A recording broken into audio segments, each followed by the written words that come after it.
Hello guys, welcome to our channel. This is Teja. మరి మీరు షిప్‌లో ఎప్పుడైనా ప్రయాణించారా? మీకు ఒక విషయం తెలుసా? షిప్‌లో జాబ్ చేసేవాళ్ళు 6 మంత్స్ అక్కడుండి, 6 మంత్స్ బయటుంటారు. అంటే ఒక 6 మంత్స్ వాటర్‌లో ఉండి, 6 మంత్స్ భూమి మీద ఉంటారు. సో, వాళ్ళ జాబ్ అలా ఉంటది. సో, నేవీ వాళ్ళ గురించి మీకు ప్రత్యేకంగా చెప్పక్కర్లేదు. మీ అందరికీ బాగా తెలుసు. కానీ నేవీ గురించి అంటే షిప్‌లో ఉన్న ఇంజిన్స్ గురించి గానీ, లేకపోతే షిప్‌లో ఉండే విధానం గురించి గానీ కూడా, ఇవన్నీ కూడా మనతో పాటు ఎక్స్‌ప్లెయిన్ చేయడానికి మెరైన్ ఇంజినీర్ రాజశేఖర్ గారు ప్రస్తుతం మనతో పాటు ఉన్నారు. ఆయన్ని మరిన్ని విషయాలు అడిగే ప్రయత్నం మనం చేద్దాం. హాయ్ అన్న. హాయ్. సడెన్‌గా షిప్‌ని ఒక ఒడ్డుకు తీసుకురావాల్సొచ్చింది. ఓకే. సడెన్‌గా దాన్ని ఒక ఒడ్డుకు తీసుకెళ్ళాలి. ఓకే. కానీ ఆ షిప్ మాత్రం ఒక సముద్రం మధ్యలో ఉంది. ఓకే. సో, ఒకవేళ మీకు దగ్గరలో దొరికిందనుకుందాం. ఏదో ఒక పోర్ట్ లాంటిది. ఆ! అక్కడికి తీసుకెళ్తారా? అట్లా మాక్సిమం అలా తీసుకెళ్లాల్సిన సిట్యుయేషన్స్ మెడికల్ ప్రాబ్లమ్స్ ఎప్పుడైనా అయినా గానీ, హ్మ్. అటువంటి సిట్యుయేషన్స్‌లో ఇప్పుడు షిప్‌లో ఒకతనికి హార్ట్ స్ట్రోక్ వచ్చింది. ఈ టైంలో అతన్ని హాస్పిటల్‌లో జాయిన్ చేస్తే గాని అతని ప్రాణాలు కాపాడలేము. అటువంటి సిట్యుయేషన్స్‌లో షిప్ నియర్ బై ఉన్న పోర్ట్‌కి డైవర్ట్ చేసేస్తారు. హ్మ్. ఒకవేళ ఆ డైవర్ట్ చేసినా తొందరగా రీచ్ అవ్వలేదు అన్న టైంకి హెలికాప్టర్ తోటి వాళ్ళని పికప్ చేయడానికి ప్లాన్ చేస్తారనమాట. ఓకే. అంటే మేము నార్మల్‌గా కొన్ని కొన్ని ఛానల్స్‌లల్లా చూస్తామన్నా. ఆ! అంటే కొన్ని ఐలాండ్ అలాంటి ప్రదేశాలకెళ్ళినప్పుడు అక్కడ హ్మ్. జనసంచాకులు అంటే లైక్ మన మనుషుల్లానే ఉంటారు గానీ వాళ్ళ ప్రవర్తన అలా ఉండదు. మనుషుల్ని చూత్తే చంపేస్తారాళ్ళు. ఓకే. ఆ! హ్మ్. అలాంటి వాళ్ళెప్పుడైనా మీకు ఆ! అలా ఏం లేదు. ఇప్పుడు హ్మ్. మా షిప్స్ అన్నీ కమర్షియల్ షిప్స్. హ్మ్. అక్కడ ఒక్కసారి మా షిప్ అక్కడికెళ్తుంది అనంటే, హ్మ్. ముందే అన్ని డీలింగ్స్ జరుగుతాయి. షిప్పు ఇంతకి ఈ కార్గో ఇంత రేట్‌కి అమ్ముడుబోతుంది అని మొత్తం బిజినెస్ డీలింగ్స్ అయిపోతాయి. సో, ఆ బిజినెస్ చేస్తున్న వాళ్ళకి ఐడియా ఉంటది. ఏ కంట్రీ సేఫ్, వాళ్ళ కార్గో సేఫా? సో, వెల్ డెవలప్డ్ కంట్రీస్ మంచి కంట్రీస్‌కే మాక్సిమం షిప్పింగ్ సంబంధించినయి ఎళ్తాయి. ఇప్పుడు మీరు చెప్పారు చూడండి ఐలాండ్స్‌లో ఇట్లా జరుగుతది అని చెప్పి. అవి మామూలుగా టూరిస్ట్ పర్పస్‌లో కొంచెం ఎక్కువ ఎక్స్‌ప్లోర్ చేద్దాము అని చెప్పి కొందరు యూట్యూబర్స్ గాని, ఎవరైనా బయటికెళ్ళిన వాళ్ళు అవి కవర్ చేస్తారేమో గానీ, ఈ షిప్పింగ్ రిలేటెడ్ వాళ్ళకి అటువంటి వెరీ రేర్ అన్నమాట హ్మ్. ఎక్స్‌పీరియన్స్ అవ్వడము. ఓకే. సో, మొత్తానికి షిప్ అనేది ఒక డేంజర్ అని చెప్పొచ్చా? లేదంటే నార్మల్ అని చెప్పొచ్చా? ఈ ల్యాండ్ అనేది డేంజర్. షిప్ అనేది సేఫ్. ఓకే. ఇక్కడ ల్యాండ్ మీద ఎన్నో రకాల క్రూర మృగాలు మనుషుల రూపంలో ఉంటారు. అక్కడ నిజంగా కొంచెం మొత్తం ఈ ప్రపంచానికి ఐ మీన్ ఈ భూమికి, ఈ జనాలకి దూరంగా ఒక చిన్న ప్రపంచంలో మేముంటాం గాబట్టి, మమ్మల్ని మేము కాపాడుకోవాలి గాబట్టి, మేమక్కడ కొంచెం సేఫ్‌గా ఉన్నట్టు ఫీల్ అవుతాము. ఇక్కడ బయటికి రాగానే ఆహ్, ఏంటి జనాలు ఇట్లా తయారయ్యారా? ఇలా ఉంటదా? ఇన్ని పాలిటిక్స్ ఉంటాయా? అని మాకప్పుడప్పుడు అనిపిస్తది. అంటే మీరేంటంటే మీ ఆ షిప్‌లో చేసేవాళ్ళందరూ కూడా 2 లైఫ్స్‌ని ఎంజాయ్ చేస్తారన్నమాట. ఆ! భూమి మీద అలాగే వాటర్ మీద. ఆ! అంతేనా? అక్కడ ఎంజాయ్ జేస్తారు. హ్మ్. అక్కడున్నంత సేపు అరే! ఇంట్లో వాళ్ళని మిస్ అవుతున్నామే, ఇంట్లో వాళ్ళతో ఉంటే బావుండు, ఒక ఫ్యామిలీని మిస్ అవుతున్న ఫీలింగు ఉంటది. ఇక్కడున్నన్ని రోజులు అరే! షిప్‌కెళ్తే డబ్బులొస్తాయి గదా! హ్మ్. ఇంట్లో ఉంటే రావట్లేదే అని అలా 2 మెంటాలిటీస్ తోటి ఉంటారు. మామూలుగా షిప్‌లో వర్క్ చేసిన వాళ్ళు 2 లైఫ్స్‌ని లీడ్ చేస్తారు. హ్మ్. షిప్‌లో ఉన్నప్పుడు ఒక రకంగా ఉంటది. ఇంటికొస్తే ఒక రకంగా ఉంటది. కాపోతే మాకు ఎక్కడికెళ్ళినా గానీ ఈజీగా అలవాటయిపోతది. షిప్‌లో ఉన్నా గదా! 11 మంత్స్ ఇంటికి రాగానే అదే లైఫ్ స్టైల్‌లో ఉండాలన్నట్టు ఉండదు. ఇంటికి రాగానే ఆబ్వియస్‌గా నార్మల్ అయిపోతాం. ఇంట్లో ముందు నుంచి ఎలా ఉంటామో అలానే కంటిన్యూ అయిపోతది ఇంటికి రాగానే. ఓకే. అండ్ అలాగే కొన్ని కొన్ని షిప్‌లు డ్యామేజ్ అయిపోతాయి. అంటే హ్మ్. ట్రావెలింగ్ టైమ్‌లోనే డ్యామేజ్ అయిపోతాయి. అలాంటి షిప్‌లేమన్నా కనిపిస్తాయన్నా మీకు?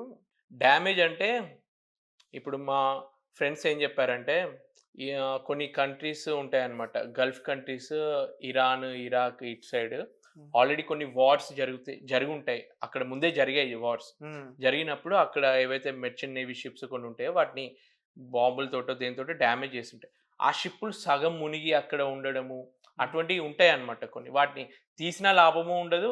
తీయాలి అన్నా చాలా ఖర్చన్నమాట. సో, అట్లనే వదిలేసిన డ్యామేజెస్ షిప్స్ ఎన్నో ఉంటాయి. హ్మ్. సో, మనకేమి ఆ రూట్ నుంచి మనం వెళ్ళకుండా జాగ్రత్తగా చూసుకోవాలి. హ్మ్. మీరు ఇది అడిగారా నన్ను? ఒకవేళ షిప్ వెళ్తుంటే ఏమన్నా డ్యామేజ్ అవుతే ఎలా అన్నదా క్వెషన్ మనకిప్పుడు? అంటే కనిపిస్తాయని అడుగుతున్నా. ఆ! నేను చెప్పింది ఇట్లా డ్యామేజ్ అయిన షిప్స్ మాక్సిమం ఇట్లాంటి వార్ జోన్‌లో ఉన్న కంట్రీస్ ఇట్లా ఆల్రెడీ అక్కడ వార్ జరిగిన ప్లేసెస్‌లో అలా కనిపిస్తాయి. నార్మల్ ఓపెన్ సీలో అట్లా డ్యామేజ్డ్ షిప్స్ ఏమి కనిపించవు. అంటే అది కూడా ఎందుకు అడిగానంటే 'టైటానిక్' షిప్. ఆ! సో దాని గురించి మీకు తెలుసు ఆ! బాగా. యాహ్! సో ఒక రియల్ ఇన్సిడెంట్ అది. So yeah! దాన్ని సినిమా కూడా తీయడం జరిగింది. మనం యాహ్! చూసాం. కానీ ఆ షిప్‌ని తీయలేకపోయారు బయటికి. ఆ! నాకదే ఆశ్చర్యం వేస్తది. ఒక షిప్‌ని తీయలేకపోయారు బయటికి అని చెప్పేసి. ఆ షిప్ తీయాలి అనంటే, హ్మ్. తీసిన తర్వాత అది ఇప్పుడున్న సిట్యుయేషన్ ఏంటంటే, వితిన్ నాకు తెలిసి ఇంకా 6 మంత్స్‌లో మొత్తం అది డిగ్రేడ్ అయిపోతది. ఆల్‌మోస్ట్ ఎన్ని ఇయర్స్ 100 ఇయర్స్ పైనే అయిందది. 1912లోనో, 1914లోనో మునిగింది ఆ హ్మ్. షిప్. ఇప్పుడు దాని సిట్యుయేషన్ ఎలా ఉందంటే, వితిన్ 6 మంత్స్‌లో మొత్తం ఆ ఆనవాళ్ళన్నీ పోతాయన్నమాట. హ్మ్. ఆ మెటల్ ఏదైతే ఉందో దానికి ఒక లైఫ్ అనేది ఉంటదన్నమాట. దాని మీద ఎన్నో బాక్టీరియా ఫార్మ్ అయ్యి, డీగ్రేడ్ అయ్యి అది మొత్తానికి మాయమైపోతది. మీరు లిఫ్ట్ చేయడానికి ఎంత టెక్నాలజీ యూజ్ చేసినా, మళ్ళీ దాన్ని కరెక్ట్ వేలో లిఫ్ట్ చేయలేము. దాని బదులు దాని కోసం రిసర్చ్ చేసి, ఇట్లా సెట్టేసి మూవీ తీయడం ఒక లాభం గానీ, అంత లోపలికెళ్ళి చేస్తే వాళ్ళకి ఎంతో ఖర్చుతో కూడుకుందనమాట. అంత హ్మ్. డెప్త్ వరకు ఒక క్రేన్ టైప్ యూజ్ చేసి, దాన్ని కింద నుంచి మోసి, చాలా దాన్ని చూడ్డానికి టైటాన్ అని చెప్పి ఒక సబ్‌మర్సిబుల్ ఎళ్లి యాక్సిడెంట్ అయింది. మీకు తెలుసు కదా! అది ఎంత లోతులో ఉంది. మనుషులు ఒక ఐదుగురు ఒక చిన్న క్యాప్సూల్ టైప్‌లో సబ్‌మర్సిబుల్‌లో ఎళ్లి హ్మ్. యాక్సిడెంట్ అయిపోయి అందులో అందరూ చనిపోయారు. బిలియనీర్స్ కూడా ఉన్నారు అందులో. హ్మ్. మనుషులు ఐదుగురు వెళ్ళే ఒక చిన్నదే అంత యాక్సిడెంట్‌కి గురైందంటే, అంత పెద్ద షిప్‌ని అంత లోపల వరకెళ్లి దాన్ని లిఫ్ట్ చేయడం అనేది అసాధ్యం అన్నమాట. అంత ప్రెషర్ ఉంటది. ఇప్పుడు ఒక్క మీటర్ వాటర్ కిందకెళ్తే మన మీద ఒక 1 బార్ ప్రెషర్ ఉంటది. ఇంకొంచెం వెళ్తే ఇంకా ఒక 10 మీటర్స్ లోపలికెళ్తే వాటర్ ప్రెషర్ పెరిగి మనం ఓపెన్‌గా డీప్ సీలో వెళ్తున్న వాళ్ళు, స్విమ్మింగ్ చేసేవాళ్ళు, స్కూబా డైవింగ్ వాళ్ళకొక లిమిట్ అనేది ఉంటదనమాట. హ్మ్. అంతకన్నా లోపలికెళ్తే వాళ్ళు ఆ ప్రెషర్ తట్టుకోలేక ఊపిరాడక చచ్చిపోతారు. ఆ ప్రెషర్ ఫోర్స్‌కి చనిపోతారనమాట. సో, దానికి తగ్గట్టు అది ఫీజబుల్ కాదు కాబట్టి వాళ్ళు దాన్ని తీయలేకపోయారు 'టైటానిక్‌ని.' ఓకే. అంటే అలా యాక్సిడెంట్ అయినప్పుడు ఇప్పుడు పెద్ద పెద్ద కొండలు, మంచు కొండలండి మీకెదురయ్యేవి. మంచుకొండలు. అప్పుడు 'టైటానిక్' జరిగింది మంచుకొండ వల్లనే. ఆ ఐస్‌బర్గ్ అనేది ఏదైతే ఉందో, హ్మ్. యాక్చువల్‌గా దీని గురించి చాలా రిసర్చ్ అవన్నీ చేసిండ్లనమాట. ఎందుకయింది అన్నది. వాళ్ళు హ్మ్. ప్రాపర్ వేలో ఏదైతే బైనాక్యులర్స్ ఉంటాయో, ఒకతను దాన్ని లాక్ జేసి ఎళ్ళిపోయాడనమాట. సో, కొత్తగా ఎవరైతే నావిగేషన్ చేయడానికి వాచ్ కీపింగ్ ఏమేమున్నాయో చూడడానికి వాళ్ళకి కనిపించలేదనమాట. అది లాక్ అయ్యి ఉంది కాబట్టి, ఆ బైనాక్యులర్స్ వాళ్ళ దగ్గర లేవు ఆ టైంకి. హ్మ్. సో, కరెక్ట్ అబ్జర్వ్ చేయలేదు. తర్వాత మామూలు కళ్ళతోటి చూస్తున్నప్పుడు అది దగ్గరకొచ్చేసింది. హ్మ్. మామూలుగా బైనాక్యులర్స్ ఏమన్నా యూజ్ చేసినా గాని వాడికి తెలిసేది. అక్కడ ఐస్‌బర్గ్ ఉంది ఎళ్ళొద్దు అని చెప్పి. హ్మ్. అప్పుడప్పుడు ఐస్‌బర్గ్ ఎలా ఉంటదంటే పైకింత కనిపిస్తది. కానీ కింద కూడా ఉంటదనమాట. మనకి నీళ్ళ లోపల కూడా ఐస్ ఉంటది. ఓకే. సో, వాళ్ళు అది రీచ్ అవుతున్న టైంకి స్పీడ్ మొత్తం తక్కువ చేసినా ఆహ్, ఒకేసారి మన బస్సుని బ్రేకేస్తే ఆగినట్టు తొందరగా ఆగదు. హ్మ్. దీని మొమెంటం అనేది ఇంత పెద్ద షిప్ ఇలా మూవ్ అవుతున్నది బ్రేకేస్తే ఆగేటట్టు ఉండదు మా షిప్.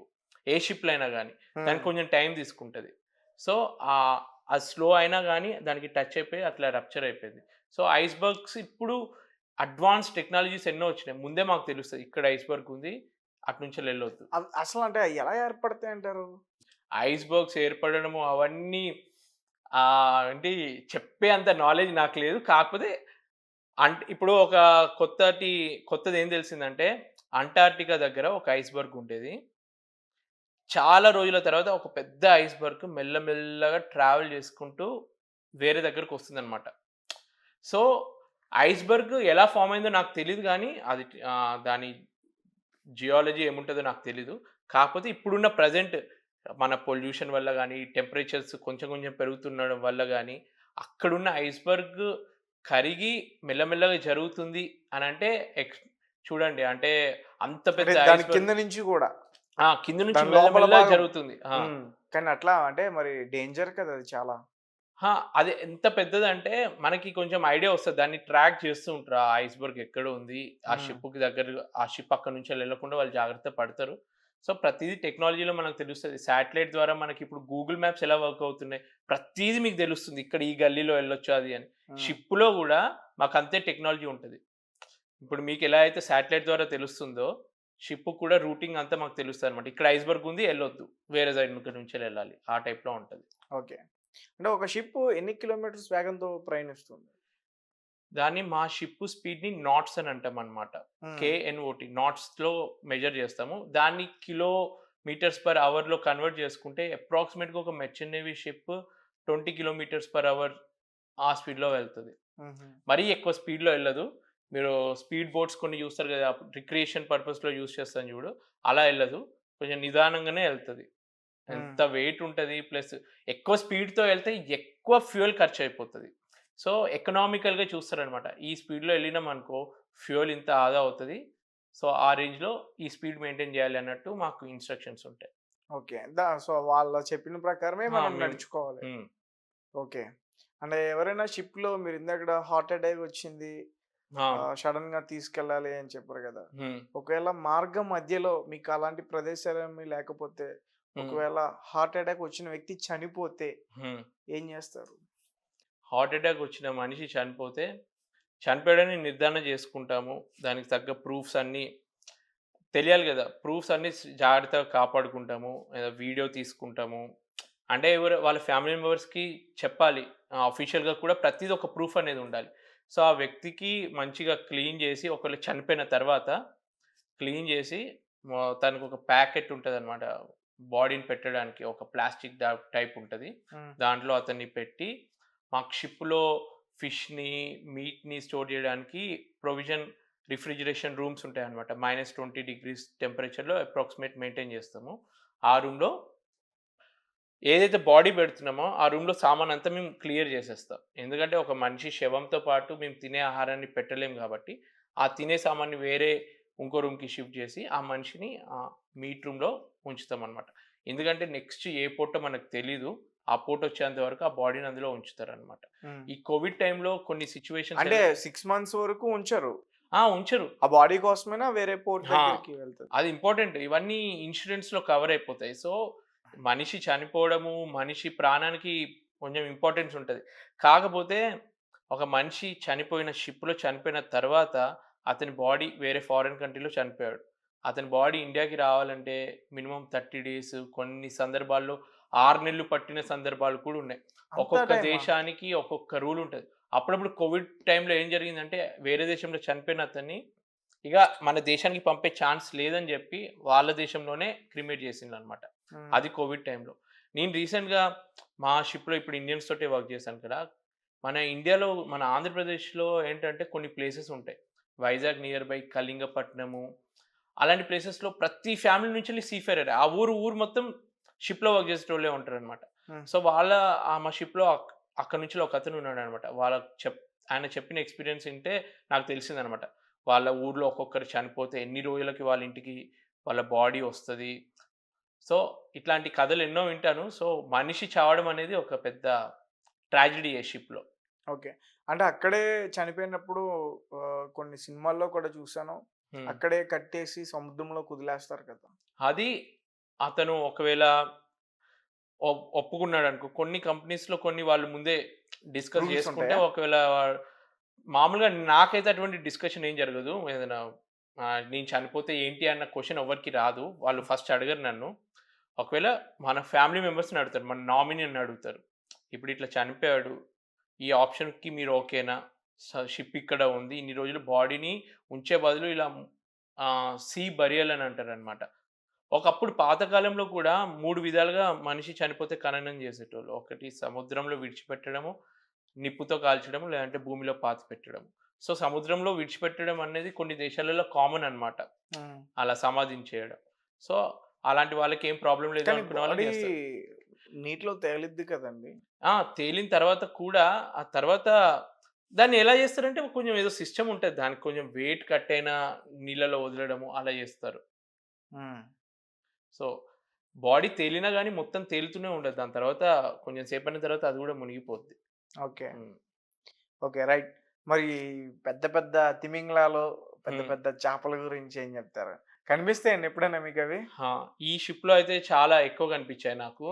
హ్మ్. నేను ఈసారి మొత్తం ప్రపంచం మొత్తం ఆల్‌మోస్ట్ చుట్టేసాననమాట. హ్మ్. సో, మెయిన్‌గా కెనడాకెళ్తున్నప్పుడు, యూఎస్‌కెళ్తున్నప్పుడు, ఈ ఆస్ట్రేలియా దగ్గరికి వెళ్తున్నప్పుడు, అక్కడ ఈ వేల్స్‌ని ఎక్కువ చూసాను నేను. వేల్స్ అప్పుడు మేము ఓపెన్ డెక్‌లో క్రికెట్ ఆడుతున్నాము. సడెన్‌గా క్రికెట్ ఆడుతున్నప్పుడు హ్మ్. ఎప్పుడైనా వేల్స్ ఎలా అక్కడ వేలుందని ఎట్లా తెలుస్తదంటే అది గాలి టైప్ వదులుతదనమాట. వాటర్‌ని చిమ్ముతదనమాట. హ్మ్. ఒకేసారి అట్లా మధ్య నుంచి వాటర్ ఇలా మీదకొస్తుంది అంటే అక్కడ వేలుందన్నట్టు మేము బైనాక్యులర్స్ పెట్టి చూసుకుంటాం. హ్మ్. అలా మేము ఒకసారి క్రికెట్ ఆడుతున్నప్పుడు అవి గుంపులు గుంపులుగా వెళ్తాయి. ఒక్కొక్కటి వెళ్ళదనమాట. హుహు. వాటికి కూడా ఒక ఫ్యామిలీ టైప్ ఉంటదేమో. అవి గుంపులు గుంపులుగా వెళ్తూ ఉంటాయన్నమాట. ఒకేసారి ఒక 5, 6 తిమింగలాలు షిప్ పక్క నుంచెళ్ళి ఇలా వెళ్తున్నాయన్నమాట. మరవి షిప్ తగిలితే ఏమన్నా ఇబ్బందండి? షిప్పుకి తగిలితే కూడా ఎన్నో యాక్సిడెంట్స్ జరుగుతాయి. షిప్పుకేం కాదు మాక్సిమము. హ్మ్. అవే చనిపోతాయి. ఇప్పుడు మనం బైకెళ్తున్నాం, కుక్కొచ్చిందంటే కుక్కనే కదా పోయేది. హ్మ్. అప్పుడప్పుడు ఆ బైక్ స్లిప్ అయిపోయి మన హెడ్ ఇంజ్యూరీ అయ్యి బైక్ పడిపోయి మనకేమన్నా అవుతది. కానీ షిప్ అలా గాదు గదా! ఒక తిమింగలం దాని ముందుకొచ్చి గుద్దుకున్నా గానీ, మాకసలు తెలీనే తెలీదు. అప్పుడప్పుడు కొంచెం ఎలా ఉంటదంటే, ఎక్కడో మేము వెనకాల ఉంటాము. షిప్ ముందు పార్ట్‌లో కింద అది టచ్ అయ్యిందనుకో, పోర్ట్‌కెళ్ళిన తర్వాత అప్పుడు తెలుస్తదేమో. అక్కడ నిజంగా ఒక చనిపోయిన తిమింగలం ఉందని జెప్పి మాకు. అవునా? సో, మాకు తెలియకుండానే కొన్ని చనిపోయే ఛాన్స్ ఉంటాయి. అందుకని వీళ్ళేం చేస్తారంటే కొన్ని ఏరియాస్‌లో ఎక్కడైతే ఎక్కువ వేల్స్ ఉంటాయో, అక్కడ స్పీడ్ లిమిట్ పెడతారనమాట మాకు. ఈ స్పీడ్‌లోనే ఎళ్ళాలి మీరు. ఎక్కువ స్పీడ్ తోటెళ్ళొద్దు. కొంచెం ఎక్కువ అవున్నాయని మీకెలా తెలుస్తది? ఆ! ఆహ్, ఇప్పుడు ఒక్కొక్క జోన్‌లో ఏమేమి ఉంటాయో కొంచెం వాళ్ళు చెప్తారనమాట. ఈ ఏరియాలో ఎక్కువ తిమింగలాలు ఉంటాయి కాబట్టి ఈ స్పీడ్‌లో వెళ్ళాలి అని కొన్ని రూల్స్ ఉంటాయి. అంటే మీతో ట్రావెలింగ్ చేసేవాళ్ళు ఖచ్చితంగా కొంత మేరకు కొన్ని నాలెడ్జ్ ఇయర్స్ ఆఫ్ ఉంటది. ఎక్స్‌పీరియన్స్ ఉన్నవాళ్ళే ఉంటారు. ఆ! వాళ్ళకి తెలుస్తది. యాహ్! ఓకే. అంటే మీరు అంటే సముద్రం మధ్యలో చాలా అద్భుతాలుంటాయి. ఆ! అక్కడ మనం ఎప్పుడూ చూడలేని విషయాలు చూడొచ్చు, తెలుసుకోవచ్చు. అలా అని జెప్పేసి ఇక్కడ ప్రజలు ఎక్కువ మాట్లాడుకుంటూ ఉంటారు. అవును. అంటే హ్మ్. కొంతమంది ఏమనుకుంటారంటే, అబ్బా! సముద్రం మధ్యలో ఏముంటది? ఎలా ఉంటది? ఒకసారి ఎళ్ళాలి, చూడాలి. సో, మా మీకేమనిపిస్తది? ఇప్పుడు మనము చంద్రయాన్, స్పేస్ మీద సన్ దగ్గరికి అవన్నీ పంపి మనం స్పేస్‌లో ఏముందో రిసర్చ్ చేస్తున్నాం గదా! అసలు స్పేస్‌లో రిసర్చ్ చేయడం కొంచెం ఈజీ. దానికన్నా ఎక్కువ కష్టం సముద్రంలో ఏముందో కనుక్కోవడం ఇంకా కష్టం. ఎందుకంటే హ్మ్. ఇంత వాస్ట్ మన వరల్డ్ మ్యాప్ చూసుకుంటే అందులో 70% సముద్రమే. ఒక్కొక్క లోతు ప్రాంతంలో మనం కొన్ని రకాల ఫిషెస్, కొన్ని సీ యానిమల్స్ ఏంటో గూడా మనకు తెలిసి ఉండకపోవచ్చు ఇప్పటికి. మనకు తెలియని ఒక ప్రపంచమే ఉంటది సముద్రం లోపల. అవును. మనకు తెలిసిన కొంత మనం టీవీలలో గానీ, కొన్ని డాక్యుమెంటరీస్‌లో చూస్తాం గానీ, సముద్రం మధ్యలో ఇంకెన్ని రహస్యాలు దాగున్నాయో చాలా మందికి తెలీదు. హ్మ్. ఎన్నో ఉంటాయి. యాక్చువల్‌గా నాకు దీని మీద రిసర్చ్ చేసి కొత్త కొత్త ఇన్ఫర్మేషన్ కలెక్ట్ చేయడం ఇష్టమనమాట. కొన్ని సామ్రాజ్యాలే సముద్రం లోపల ఉండిపోయాయి. ఇప్పుడు మీకు శ్రీకృష్ణుడి ద్వారక గురించి వినే ఉంటారు. ఒకప్పుడు అదొక పెద్ద టెంపుల్. చాలా రిచెస్ట్ టెంపుల్. అది సముద్రం లోపలనే ఉండిపోయింది. హ్మ్. ఒక్కొక్క దేశంలో ఇప్పుడు అది పాతకాలంది. ఇప్పుడు కొత్తగా ఏంటంటే మన బ్రిటిష్ వాళ్ళు మన సంపదని మన హైదరాబాద్‌లో కూడా ఎంతో సంపద ఉండేది. ఒకప్పుడు వ మొత్తం ప్రపంచంలోనే ఎక్కువ సంపద ఉన్న ప్లేస్ మన ఈ హైదరాబాద్ నిజాం ప్లేస్‌లో హ్మ్. డైమండ్స్ గాని, వెల్త్ చాలా ఉండేది. సో, వీళ్ళేం చేశారు బ్రిటిష్ వాళ్ళు మన దగ్గర నుంచెళ్ళి కొంచెం షిప్పుల ద్వారా తీసుకెళ్తున్నప్పుడు ఒక ప్లేస్‌లో అది మునిగిపోయిందన్నమాట. సో, అది హుహు. వెతకలేకపోయారు. ఇటువంటివి ఎన్నో ఉన్నాయి హిస్టరీలో. హ్మ్. ఇప్పుడు మీరన్నారు గదా! 'టైటానిక్‌నే' వాళ్ళు ఎందుకు తీయలేకపోయారని జెప్పి. ఇంత వెల్త్ ఉన్నది మునిగిపోయినప్పుడు గూడా వీళ్ళు వెతకలేకపోయారు. ఎందుకంటే ఆ కాలంలో అంత టెక్నాలజీ లేదు. ఎక్కడ హ్మ్. అప్రాక్సిమేట్‌గా ఒక ప్లేస్ తెలుసు. కానీ అక్కడ కొన్ని సంవత్సరాల తర్వాత అది ఎక్కడెక్కడికో ఎళ్ళుంటది ఆ వెల్త్ అంతా. సో, అవి గూడా కనిపెట్టలేకపోయారనమాట. ఎన్నో నిధులుండొచ్చు లోపల. హ్మ్. సముద్రంలో గోల్డ్ గూడా ఉంటది. సో, మనకు తెలియనియి ఎన్నో ఉంటాయి అందులో. అర్థం కాలే. గోల్ అంటే? గోల్డ్. గోల్డా? ఆ! ఓకే. సో, ఇప్పుడు గోల్డ్ మైన్స్ మీరేదైతే జూస్తున్నారో, అటువంటి సముద్ర భూగర్భం దాని కింద కూడా ఒక లేయర్ అయితే ఉంటది గదా! భూమికి సంబంధించిన లేయర్. హ్మ్. కానీ అవంతా ఎక్స్‌ప్లోర్ జేయాలంటే చాలా కష్టం. మాక్సిమం సముద్రం దగ్గరలో ఉన్నది ఆయిల్‌ని రిగ్ చేసి, ఒక ఆయిల్‌ని తీస్తున్నారు. అటువంటివి జరుగుతున్నాయి గానీ, ఇంకా, ఇంకా ఎన్నో చేయొచ్చు. ఓకే. అలాగే సినిమాలలో చూస్తూ ఉంటాం. కొన్ని మైన్స్ పెడతా ఉంటారు కింద ఎందులో సముద్రంలోనా? సముద్రంలో. అంటే వేరే దేశపు ఓకే. వేరే కంట్రీ వాళ్ళు ఆ! పెడతా ఉంటారు. ఓకే. పలానా దేశం వాళ్ళు అలా హ్మ్. చొరబడితే మైన్స్‌లే పైకి యాహ్! రిలీజ్ చేసేసి ఆ షిప్‌ని మొత్తం లేపేయడానికి ప్లాన్ చేస్తారు గదా! అవి ఆ! మీకెలా తెలుస్తాయి? సముద్రపు గర్భంలో ఆ! ఉంటాయి. హ్మ్. ఇది చాలా రేర్ అన్నమాట. అంత ఇప్పుడు ఇప్పుడేం జేస్తున్నారంటే, సముద్రం లోపల పెట్టి మైన్స్ ఏసే కన్నా, డైరెక్ట్ మీద నుంచెళ్ళి హెలికాప్టర్ నుంచెళ్ళి గాని, ఎక్కడి నుంచెల్లైనా డైరెక్ట్ బాంబ్స్ ఎయడం అటువంటివి చేస్తారేమో. ఒకప్పుడు ఇది సూయజ్ కెనాల్‌లో ఈజిప్ట్‌కి ఇంకా కొన్ని దేశాలకి, ఇజ్రాయెల్ కొన్ని దేశాలకి సూయజ్ కెనాల్ అనేది చాలా బిజినెస్ చేసేదన్నమాట. హ్మ్. సో, దాని మీద కంట్రోల్ కోసం జరిగిన వార్స్‌లో అప్పుడప్పుడు ఇట్లాంటి మైన్స్ యూజ్ చేశారు. ఈ కాలంలో ఎక్కువ మంది యూజ్ చేయట్లేదు దీన్ని. ఇక అవి మైన్స్ పెట్టారు అవన్నీ కనిపెట్టడం అంటే కష్టం. అదంతా సీక్రెట్‌గా జరిగేది కాబట్టి ఆ టెక్నాలజీ ఉందో లేదో తెలీదు ఇప్పటికి. హ్మ్. కానీ వెరీ రేర్ అన్నమాట ఇవి. ఓకే. అంటే సముద్రం ప్రెషర్‌ని బట్టి గూడా అవి వస్తా ఉంటాయంట కదా పైకి. Heavy pressure. ఆ! ఆ! సముద్రం ఒక్కరోజు ఒకలాగా ఒక్కరోజు ఇప్పుడు ప్రశాంతంగా ఉన్నది all of a sudden rough అయిపోతది. ఇట్ డిపెండ్స్ అక్కడ ఒకేసారి ఏం జరుగుతుందో, ఆ క్లైమాటిక్ కండిషన్స్, ఆ ఎన్విరాన్మెంట్ ఎలా ఉందో. నాకు అప్పుడప్పుడు ఎదురుంగా వర్షం పడుతున్నది కూడా కనిపిస్తూ ఉంటది. ఇలా షిప్ ఎళ్తూ ఉంటది. అక్కడ మేఘం కనిపిస్తూ ఉంటది. వర్షం అక్కడ ఇక్కడ రాగానే వర్షం స్టార్ట్ అవుతది అని చెప్పి కూడా తెలుస్తదనమాట. హుహు. సో, కొన్ని అద్భుతాలైతే అలా చూస్తూ ఉండొచ్చు. ఇప్పుడు ప్రెషర్, ఈ వేవ్స్ అనేది మనం ఎక్స్‌పెక్ట్ చేయలేము ఎప్పుడు ఎలా జరుగుద్దో. అంటే మీకు ట్రావెలింగ్‌లో మీరు తెలుసుకుంటారా? ఇక్కడ వాటర్ ప్రెషర్ ఎంతుంది? అవన్నీ తెలుస్తాయా మీకు? మీరనేది ఎక్కువ వాటర్ వేవ్స్ ఎంత స్పీడ్‌లో వస్తున్నాయి, హ్మ్. గాలి ఎంత వేగంతోటొస్తుంది, ఇవన్నీ మాకు ముందే ఇన్ఫర్మేషన్ ఉంటది. ఓకే. హ్మ్. అంటే ముందు అంటే అంత మీరు కదా అక్కడుండేది. మీకెలా ఇన్ఫర్మేషన్ ఒస్తది? మా షిప్ ఈ రూట్ ద్వారా వెళ్తుంది అని మేము ఆ ఆఫీస్‌కి ఇన్ఫార్మ్ చేసాం. వాళ్ళు ఒక వెదర్ రూటింగ్ కంపెనీకి ఇన్ఫార్మ్ చేస్తారనమాట. ఈ షిప్ ఈ రూట్‌లో ఎళ్తుంది. హ్మ్. ఈ ఎ వచ్చే 1 వీక్‌లో ఆ రూట్‌లో ఎట్లా ఉంటది వెదర్. ఇప్పుడు టీవీలలో మనకి వెదర్ ఫోర్‌కాస్ట్ రానున్న 24 గంటల్లో వర్షం ఇంతొస్తది అది ఎలా చెప్తారో, వెదర్ రూటింగ్ మాకు ముందే తెలుస్తదనమాట. మీచాంగ్ మొన్న వచ్చి మొత్తం చెన్నైని మొత్తం ఒక ఆట చెన్నైలో ఆడుకుంది. మన ఏపీలో గూడా కొంచెం ఇంపాక్ట్ అయింది దానిది. హ్మ్. సో, అలాంటియేమన్నా మీకు ఎదురైనయా? మాక్సిమం అవుతాయి. రఫ్ వెదర్ ఉన్నప్పుడు కొన్ని సిట్యుయేషన్‌లో షిప్ నుంచి మా అకామిడేషన్ నుంచి మేము బయటికెళ్ళమనమాట. ఫుల్ రఫ్ వెదర్ ఉంటదనమాట. హ్మ్. బయటికెళ్తే ప్రాణాలు పోయే ఛాన్స్ కూడా ఉంటది. ఇంత పెద్ద అలలొచ్చి బయట పడే ఛాన్స్ ఉంటది. ఆ ప్రెషర్ మనం అనుకుంటాం వాటర్ ఏముందిలే ఉట్టి అల వచ్చి తాకితే ఏమవుద్ది అని అనుకుంటాం గానీ, ఆ ప్రెషర్ ఎంతుంటదంటే ఒక ఇన్సిడెంట్ షిప్పింగ్‌లో జరిగే యాక్సిడెంట్స్ ఎలా ఉంటాయంటే, ముందటికెళ్ళి యాంకర్ కరెక్ట్ సెక్యూర్ అయిందా లేదా అని చెప్పి చెక్ చేయడానికి ఒక చీఫ్ ఆఫీసర్, ఒక బోసన్ ఇద్దరెళ్ళిండ్లనమాట. అప్పటికి కెప్టెన్ అన్నాడు ఆహ్, కెప్టెన్‌కి వీళ్ళు చెప్పిన్లనమాట. "ఒకసారి ఎళ్లి చూడు" అని కెప్టెన్ వాళ్ళకి ఆర్డర్ ఇస్తే అన్నాడు, "రఫ్ వెదర్ గదా! ఇప్పుడు మేమెళ్తే మాకు సేఫ్టీ లేదు" హ్మ్. అని అన్నాడనమాట చీఫ్ ఆఫీసర్. అయితే కెప్టెన్ "నువ్వు వెళ్ళకపోతే నేనే ఎళ్తా" అని అన్నాడు. "అరే! కెప్టెన్ నువ్వేం ఎళ్తావు నేనే ఎళ్తానులే" అని చెప్పి చీఫ్ ఆఫీసర్ ఇంకా బోసన్ ఎళ్ళిండ్లు. ఎళ్లి అక్కడ సెక్యూర్‌గా అంతా బానే ఉంది అని చెప్పి షిప్ ముందటి వరకెళ్లి చూసి, మళ్ళీ వెనక్కొస్తున్నప్పుడు ఒక అల వచ్చి వాళ్ళకి తాకి, అక్కడికక్కడే ఇద్దరు ప్రాణాలు పోయాయి. వాళ్ళ ప్రాణాలు గూడా ఎలా పోయాయంటే, ఒక రైలింగ్ అనేది ఉంటదనమాట. హ్మ్. ఇన్ చాలా చిన్నగుంటది. ఇంత గ్యాప్ ఉంటదనుకో, ఆ మనిషి ఇట్లా ప్రెషర్ తోటొచ్చి మనిషి బాడీ అందులో ఇరుక్కుపోయింది. అంటే బెండ్ అయిపోయి సో, అంత ప్రెషర్ ఉంటది. నిజంగా వాటర్‌కి ఇంత ప్రెషర్ ఉంటదా అని చెప్పి అలాంటి ఇన్సిడెంట్స్ చూస్తే అర్థమవుతది మనకి. అంటే అది మీరు చూసిన ఇన్సిడెంటా? ఆ! నేను విన్న ఇన్సిడెంట్. నేను కళ్ళారా చూడలేదు. అలా జరుగుతాయి అని చెప్తున్నాను. ఓకే అన్న. రైట్. సో, మొత్తానికి చాలా బాగా మాకు షిప్‌లో ప్రయాణాన్ని మాకు చాలా బాగా వివరించారు. హ్మ్. అండ్ మరిన్ని విషయాలు కూడా మీతో తెలుసుకునే ప్రయత్నం నేను మళ్ళీ ఒక ఇంటర్వ్యూలో ట్రై చేస్తాను. So, sure. Thank you so much అన్న. సో గైస్ చూసారు కదా! సో ఇంకా ఈయన చెప్పిన విషయాలు మీకు తెలుసుకోవాలనిపిస్తే ఆయనకి ఒక యూట్యూబ్ ఛానల్ ఉంది. రాజ్ అద్వితి అనే ఒక యూట్యూబ్ ఛానల్ ఉంది. దాన్ని మీరు సెర్చ్ చేయండి. ఖచ్చితంగా చాలా మంచి వీడియోస్ ఉంటాయి అందులో. నేను వాచ్ చేశాను. మీరు కూడా వాచ్ చేయండి. చాలా చాలా సంఘటనలు మీరు తెలుసుకోవచ్చు. And thank you for watching. Thank you so much.